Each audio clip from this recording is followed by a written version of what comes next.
नमस्कार दोस्तों, स्वागत है आपका अपने YouTube channel GK with RK में। दोस्तों, इस वीडियो में हम लेकर के आए हैं ज्योग्राफी से संबंधित 30 ऐसे प्रश्न जो आपके आगामी किसी भी तरह की परीक्षा के लिए बहुत ज़्यादा इंपॉर्टेंट है। दोस्तों, यदि आपने ज्योग्राफी की अच्छी तरह से तैयारी नहीं कर पाए हैं तो बिल्कुल टेंशन नहीं लीजिए। ये 30 प्रश्न ऐसे प्रश्न हैं जो बिल्कुल सेलेक्टेड हैं और आने की इसकी ज़्यादा संभावना है। तो वीडियो को आप बिना स्किप किए अंत तक जरूर देखिएगा। तो चलिए हम लोग शुरू कर लेते हैं दोस्तों, बिना टाइम गंवाए पहला प्रश्न से। देखिए, पहला प्रश्न हमारा है, भारत की सिलिकॉन वैली कहाँ पर है? तो भारत में जो सिलिकॉन वैली है वो कहाँ पर है? सही उत्तर है ऑप्शन बी, बेंगलुरु। बेंगलुरु में है भारत की सिलिकॉन वैली। ठीक है, चलिए अगला प्रश्न देखते हैं। पन्ना मध्य प्रदेश में एक बहुत महत्वपूर्ण स्थान है, ये निम्न में से किस खदान के लिए प्रसिद्ध है?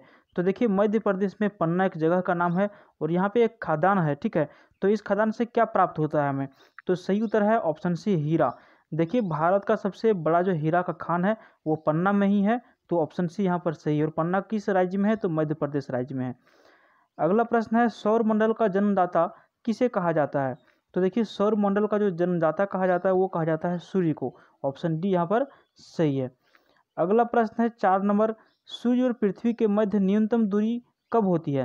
तो देखिए, सूर्य और पृथ्वी के बीच जो न्यूनतम दूरी होती है वो होती है 3 जनवरी को। ऑप्शन बी यहाँ पर सही है। अगला प्रश्न है, सागरीय जल में सर्वाधिक मात्रा में पाया जाने वाला लवण कौन सा है? तो देखिए, जो सागर में जो जल पाया जाता है वो यानी कि सर्वाधिक मात्रा में जो इसमें जो लवण पाए जाते हैं सागरीय जल में वो पाए जाते हैं सोडियम क्लोराइड। ऑप्शन ये यहाँ पर सही हो जाएगा।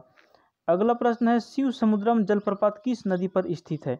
तो देखिए, शिव समुद्रम एक जलप्रपात है और ये जो स्थित है वो स्थित है कावेरी नदी पर। ऑप्शन बी यहाँ पर सही उत्तर है। अगला प्रश्न है, विश्व में सबसे ऊंचा बांध कौन सा है? विश्व का जो सबसे ऊंचा बांध है वो है रेगवंशकी। ठीक है, रोगवंशकी। ऑप्शन बी यहाँ पर सही है। अच्छा, बात करें कि ये ऊंचा है तो इसकी ऊंचाई कितनी है? तो देखिए, इसकी ऊंचाई है 304 मीटर और ये किस देश में स्थित है? तो ये है तजाकिस्तान में। तो आपसे प्रश्न पूछा जा सकता है कि किस देश में है और इसकी ऊंचाई कितनी है, तो आपको हमने बता दिया इसका आंसर। चलिए अगला प्रश्न देखते हैं। विश्व की सबसे चौड़ी जल संधि निम्न में से कौन सी है? तो देखिए, विश्व की सबसे जो चौड़ी जल संधि है, चौड़ी जल संधि कहने का मतलब जहाँ से जल की जो बहाव होती है वो सबसे ज़्यादा उसकी चौड़ाई है, तो कहाँ है? सही उत्तर है इसका ऑप्शन ये, डेविस जल संधि। ये डेविस जल संधि जो है विश्व की सबसे चौड़ी जल संधि है। अगला प्रश्न है, भारत देश की लंबाई और चौड़ाई कितनी है? तो देखिए, भारत का मैप, जैसे यहाँ पे हम बोलें कि इसकी लंबाई और चौड़ाई कितनी है, आपके दिमाग में भारत का मैप आ जाना चाहिए। तो यहाँ पे देखिए, पूछा जा रहा है कि इसकी लंबाई और चौड़ाई कितनी है। सही उत्तर है ऑप्शन बी, लंबाई है 3214 किलोमीटर और चौड़ाई है 2933 किलोमीटर। यानी कि आप इसको इधर से ले लीजिए, ये जो उत्तर से दक्षिण की जो इसकी आप इसको पकड़ लीजिए लंबाई है। ठीक है, और ये पूरब हो गया, ये पश्चिम हो गया, तो ये हो गया आपका चौड़ाई। तो लंबाई जो हमारा है यहाँ से यहाँ तक लेकर के पूरा नीचे तक, ये है कितना? 3214। और इधर वाले क्षेत्र का पूर्व से पश्चिम जो है वो है 2933 किलोमीटर। ठीक है, चलिए अगला प्रश्न देखते हैं। सूर्य के मध्य भाग को क्या कहते हैं? तो देखिए, सूर्य का जो मध्य भाग है उसको कहा जाता है प्रकाश मंडल। ऑप्शन सी यहाँ पर सही है। और यही प्रकाश मंडल की वजह से पूरा क्या है, ब्रह्मांड में लाइट है। ठीक है, तो सूर्य के मध्य भाग से हमें प्रकाश मिलती है, सूर्य के मध्य भाग से हमें प्रकाश मिलती है और इसको प्रकाश मंडल कहा जाता है। अगला प्रश्न है, सबसे अधिक चमकने वाला ग्रह कौन सा है? तो सबसे अधिक चमकने वाला जो ग्रह है, ऑप्शन डी यहाँ पर सही है, शुक्र ग्रह है सबसे अधिक चमकने वाला। अगला प्रश्न है, विश्व का सबसे व्यस्त व्यापारिक नदी कौन सी है? तो सबसे व्यस्त जो व्यापारिक नदी है वो है राइन नदी। ऑप्शन बी यहाँ पर सही है। अगला प्रश्न है, निम्नलिखित में से कौन सा सीमेंट कारखाना हरियाणा राज्य में स्थित है? तो देखिए, सीमेंट कारखाना है जो हरियाणा राज्य में स्थित है, कौन सा, इसका नाम क्या है? सही उत्तर है डालमिया दादरी। ऑप्शन बी यहाँ पर सही है। ये देखिए, डालमिया नगर जो है ये बिहार में है और ये डालमिया दादरी जो है ये कहाँ है? हरियाणा राज्य में स्थित है, जो सीमेंट की कारखाना यहाँ पे लगा हुआ है। अगला प्रश्न है, अमरकंटक की पहाड़ियों में से कौन सी नदी निकलती है? तो अमरकंटक की जो पहाड़ी है वहाँ से जो नदी निकलती है वो कौन सी है? सही उत्तर है option D, Narmada. Option D यहाँ पर सही है। और नर्मदा नदी कहाँ से निकलती है? तो अमरकंटक की पहाड़ियों से निकलती है। अगला प्रश्न है, भारत का सबसे बड़ा नमक उत्पादक राज्य कौन सा है? तो भारत में सबसे अधिक जो नमक का उत्पादन होता है वो उत्पादन होता है गुजरात राज्य से। ऑप्शन बी यहाँ पर सही है। देखिए, अच्छा, सबसे अधिक उत्पादन होता है तो इसका कुछ लिमिटेशन होगा। तो देखिए, 1,000 यहाँ पे 160 लाख टन प्रत्येक वर्ष गुजरात राज्य से नमक का उत्पादन किया जाता है। अगला प्रश्न है, निम्न में से कौन एक विशालतम ग्रह है? तो कौन सा ग्रह है जो सबसे अधिक बड़ा है? और विशालतम कहने का मतलब है कि आकार में 8 ग्रहों से जो बड़ा है वो कौन सा ग्रह है? सही उत्तर है ऑप्शन ए बृहस्पति ग्रह, ये सभी ग्रहों में से ज़्यादा बड़ा है। अगला प्रश्न है, भारत में पहली बार सन 1853 में किस स्थान से रेल यात्रा प्रारंभ की गई थी? तो सर्वप्रथम देखिए यहाँ पे 1853 में भारत में जो है सो रेल चलाया गया था और ये चलाया गया था मुंबई से ठाणे के बीच। तो यहाँ पे सही उत्तर क्या है? ऑप्शन बी यहाँ पर सही है, मुंबई से ठाणे के बीच चलाया गया था सर्वप्रथम 1853 ईस्वी में। ठीक है, चलिए अगला प्रश्न देखते हैं, हवाई जहाज प्रायः किस में उड़ते हैं? तो देखिए हवाई जहाज जो उड़ते हैं वो किस में उड़ते हैं? 4 ऑप्शन के सामने दिया गया है, क्षोभ मंडल, समताप मंडल और समतल मंडल और मध्य मंडल। तो देखिए इसका जो सही उत्तर है ऑप्शन सी यहाँ पर सही है। कभी भी जब हवाई जहाज उड़ती है तो हमेशा समताप मंडल में ही उड़ती है, तो ऑप्शन सी यहाँ पर सही उत्तर है। सवाना घास भूमियाँ पाई जाती है कहाँ पर? तो देखिए सवाना की जो घास भूमियाँ हैं ये कहाँ पर पाई जाती है? सही उत्तर है ऑप्शन सी, उत्तरी मध्य अफ्रीका में सवाना की घास भूमियाँ क्या होती है? पाई जाती है। अगला प्रश्न है, चावल का सबसे बड़ा उत्पादक देश कौन सा है? तो देखिए चावल का सबसे बड़ा उत्पादक देश है चीन। और बात करें कि भारत कितने नंबर पर आता है, तो भारत आता है दूसरे नंबर पे और 1 नंबर पर क्या आता है? चीन आता है। अगला प्रश्न है, भारत के ध्रुव पूर्व और पश्चिम छोरों में समय का अंतराल कितना है?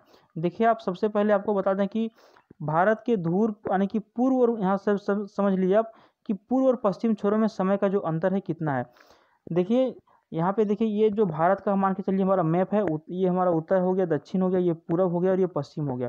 तो भारत का सबसे पूर्वी बिंदु और सबसे पश्चिमी बिंदु जो है यहाँ से यहाँ पे जो हमारी चौड़ाई है, तो यहाँ से लेकर के यहाँ तक के बीच जो समय का जो अंतराल हो जाता है वो हो जाता है पूरे 2 घंटा।